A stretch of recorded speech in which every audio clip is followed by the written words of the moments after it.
Good evening, fellow targeted individual. I'm staying at this place here called Casa Monica. It's a pretty nice little spot. I want to talk about domain management and domain awareness. So, back in 2015, I relocated to the Austin, Texas area. And I lived there for 5 years. And for 5 whole years, I found myself being systematically harassed. Now, domain management is also based on domain awareness. Domain awareness requires partners being aware of threats. So when you are being targeted and you go to any city where there's an FBI field office, chances are, doesn't matter your gender, they will categorize you as being a threat to justify intense surveillance and targeting. So while you've lived in that city for 5 years, not committing one crime, going to school to be harassed, going shopping to be harassed, going to airports to be harassed, the enemy will continually bash and harass you and utilize surveillance as a weapon to make your life so unpleasant that you don't enjoy your environment. Domain management typically revolves around abusing individuals which typically are marginalized or which come from vulnerable populations. It doesn't matter if you're wealthy, well-to-do, poor, or middle class. There are people which are subjected to this activity simply because of a thought. So let's say you have information which shows that what you're saying is true. Then our enemies may target you to discredit you because they see you as easy prey. And guess who they're going to utilize to promote domain awareness? They're going to go to Freemasons. They're going to go to DHS. They're going to go to National Security Agency partners. They're going to go to military personnel. They're going to go to DHS partners, regional councils, associations, contractors. And when you complain about this activity, cops aren't going to do nothing because they see it as a federal matter, and they try to categorize this activity as an investigation. But you and me both know this is no investigation. I've been in this now for over 20 years. So I came out here with family to watch the show and eat out. I'm gonna go over here in a little bit. I think it's called Casa. So anyways, let me pause it for a minute. St. Augustine is, I believe, the oldest city in the United States. Now I came here about 6 months ago and something really weird occurred. I was walking, there was a massive crowd of people there. You couldn't even stretch your hands out without bumping into somebody. It was that congested. And I had exited a restroom area, and a short indigenous lady, she was the only one I had seen like that, her and her friends, the entire day that were that short. She walks up to me, she's walking this way, and she comes to a complete stop, and then she whistles one time really loud. And then some other people that were short and indigenous passed by me from the opposite direction and also do the same exact thing also. So I had noticed that I got a Stingray alert, and it showed up behind a building where the state attorney's office is at. So I don't know, whoever was targeting me had went to the state attorney's office. These people were short and indigenous looking. I don't know if they have some type of safe streets program out here. Now, I'm not trying to brag, but the hotel I'm staying at, it's over $700 a night. Just the resort fees, I think, are close to $200. So I'm not out here doing nothing illegal. There is this thing tonight. Actually, tomorrow's the last night they're going to have it. It's called something about the St. Augustine lights.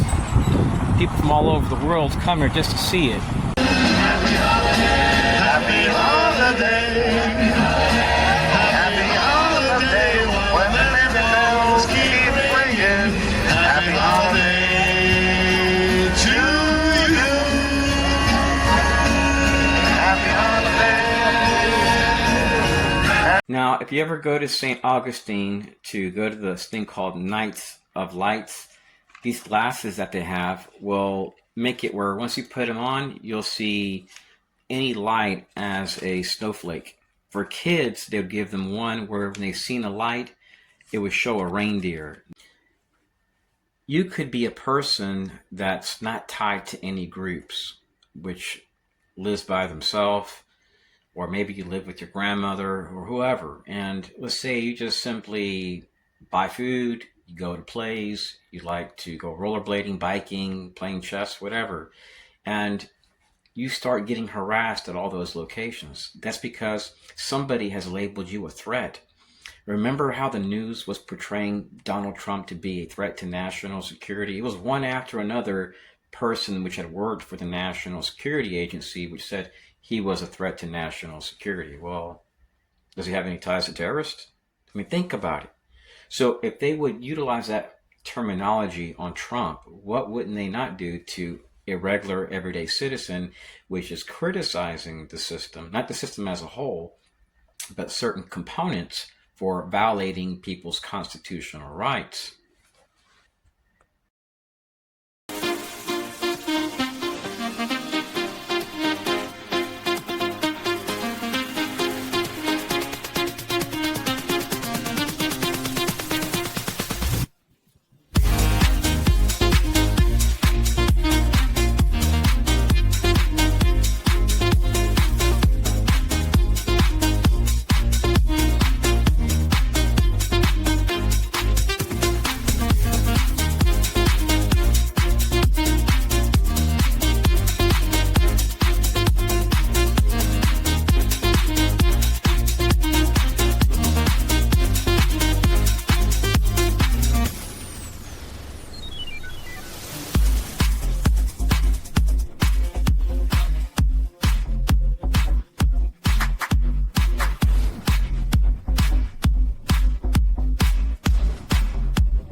Now, on most older phone models, you could just pop off your case and put your SD card in your phone. With the newer phones, you have to look for the side where your SIM card is placed. And if you don't have one of these, just get a toothpick. Typically comes with your phone, and you just press that, and look, you pull this out. The SIM card typically goes right here, and then you just put your little SD card right there and you stick it back in. When you boot up your phone, you want to go to your settings on your phone and just have all your videos going to your SD card. So that way you'll have plenty of space I think on this one you can put 250 gigabytes as far as an SD card. So that's pretty decent. You can record all day long. So you can convert your old cell phone into a body camera pretty much. And they are cell phone lanyards, which you can get for a few bucks online. So that way when you're out, you can be discreetly recording. Now, for a while, I was having a lot of issues with malware and viruses, which impacted all my computers, even my Mac computer over there, and this computer under this computer. So if you plug up your phone to your computer and you have a virus, let's say you plug up your USB to your computer to get your photos and videos out, if you don't use a data blocker, you may notice the virus that you had on one computer has gone to another one. And it may take you a while to figure out what's going on. Where's this virus coming from? Well, it's typically coming from your phone. So get yourself a data blocker. I also utilize airplane mode. When I plug up my cell phone to the computer, I always use airplane mode. So I use airplane mode in a data blocker as an extra layer of protection, because sometimes things malfunction on phones due to expert hackers. So utilizing airplane mode in a data locker may be beneficial for you.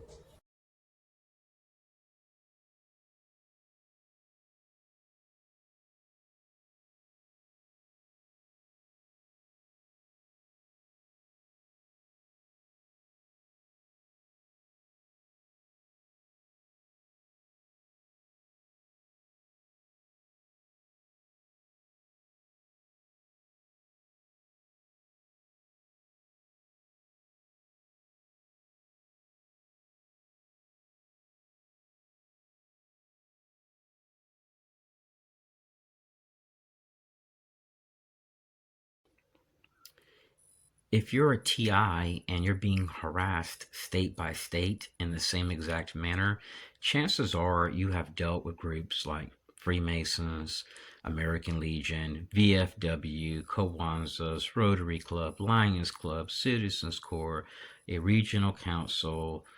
Texas, I dealt with AmeriCorps. I dealt with corporate partners, InfraGard, defense contractors, Northern Command, Fusion Center partners, Citizens on Patrol, DOJ, HHS.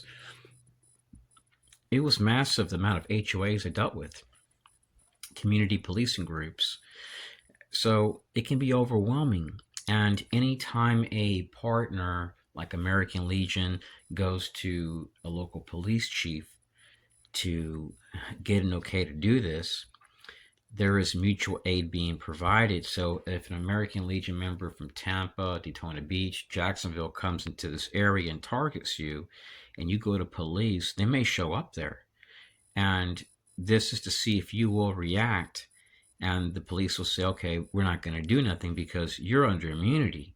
Once they go there and harass you at this place where you fish or walk, they already know that if you call the cops, they're not going to get into any type of trouble.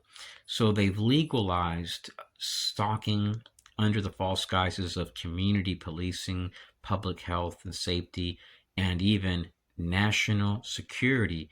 So you do not have any rights to privacy or due process, because our enemies do not support the Constitution under the false guises of national security.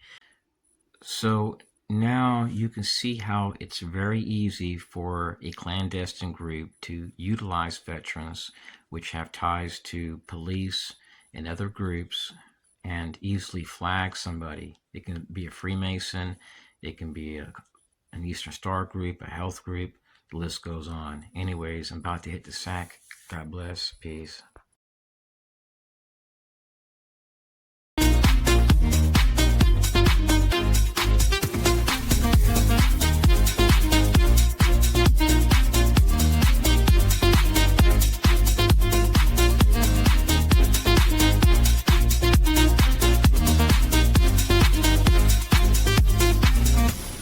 Exposing corruption.